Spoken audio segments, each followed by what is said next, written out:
Welcome to 6 Minutes to Financial Clarity. Today's subject, coming down the home stretch of your retirement. As you're coming down the home stretch towards your retirement, there are 3 basic stages to keep in mind.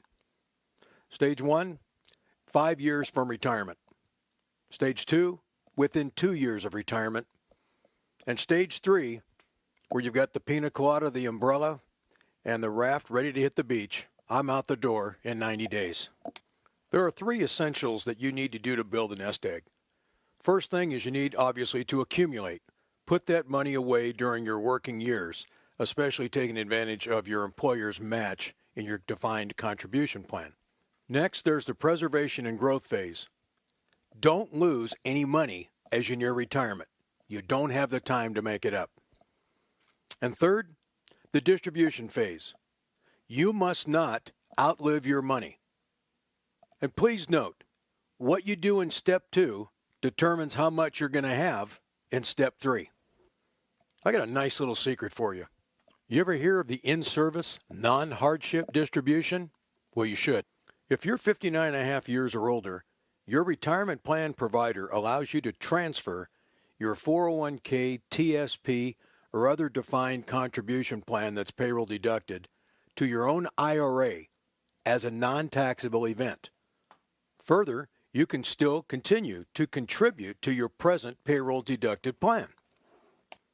One caveat here, be sure to transfer the funds to an IRA rather than just taking it out after age 59 and a half and doing a 60-day rollover. Why? You will have a mandatory 20% withholding and only have 60 days from the date of receipt of the funds to put it into an IRA, or it's all taxable. Why do a transfer to an IRA? Well, number one, you're going to have more investment choices than your current plan. An IRA, for instance, can invest in real estate, commodities like gold and silver, can invest in mortgage notes, it could also invest in annuities. There are much more choices along with the standard mutual funds and things that you're currently investing in. So you create more diversification for your portfolio. You also have the ability to help reduce your risk by your choices and having the opportunity to restructure the investment strategy for all your retirement assets. So gaining control of your investment choices is critical in this very, very dangerous economy we live in. Let's talk about your survivorship options as you make a choice for your defined benefit pension plan as you enter into retirement. And remember that a defined benefit pension plan means the core retirement plan that you get from the government, from a state, from a county, or from your company. It's not your defined contribution plan that was payroll deducted. You need to look closely at your lifetime payout options. The critical decision is ever present, trying to provide enough income for you and your spouse with only one pot of money coming from your pension. Let's look at the 2 basic options when you decide on how you're going to take your core pension money out for the rest of your life. There's the life-only option. And with the life-only provision, usually, if the employee dies first, the surviving spouse receives nothing. All benefits often stop. With the survivorship, called the joint and survivor, most spouses, without proper information or education, feel very unprotected. So you must take into consideration the age of the spouse, if they have a retirement pension themselves, what the income needs are going forward, and your overall assets.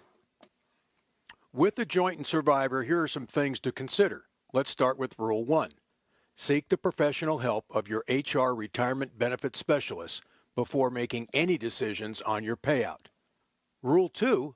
Seek the advice of a competent estate planning attorney and tax advisor because you want to make sure that you're making the proper decisions for your payouts tax-wise for the most tax benefit to you, and you also want to make sure that in the event of your death that your spouse and your heirs and your estate will be taken care of according to your wishes.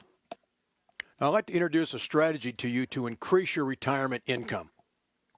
You could take the difference between what you would get for a life only and a joint survivorship, because there is a difference because you have to cover 2 lives. With the difference, you use it to buy a life insurance policy on the life-only retiree's life. to replace the income in case they die for the spouse. The benefits of a life insurance strategy: you'll have higher income with the life only versus the joint survivorship. The life insurance payout would be tax-free. Survivor income is taxable. The cost is lower when you're in your 50s and 60s to get life insurance. Health issues might not be prevalent when you're younger rather than older. Usually a higher death benefit could go to your spouse. If your spouse beneficiary predeceases you, you have the option of surrendering the life contract, changing the beneficiary to somebody else, or converting the policy to an annuity income payout to yourself. These are all the benefits by doing the life insurance strategy. In retirement, you have cash management issues to consider. The primary one is retiring your debt. What are you going to do about your home mortgage, your credit cards, your automobiles, and your college loans? These are where a competent financial advisor that is not intent on selling product, but is first intent on building a foundation for your retirement is going to be absolutely of necessity. And finally, there are tax considerations that you need to discuss with your tax advisor when you get ready to retire. Do I pay off my mortgage? Do I begin a home-based business? Should I buy rental property?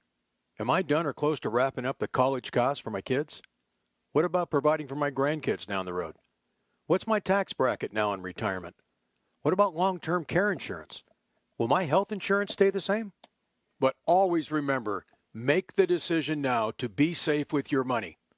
Thanks for your time. We hope you enjoyed this 6 minutes to financial clarity.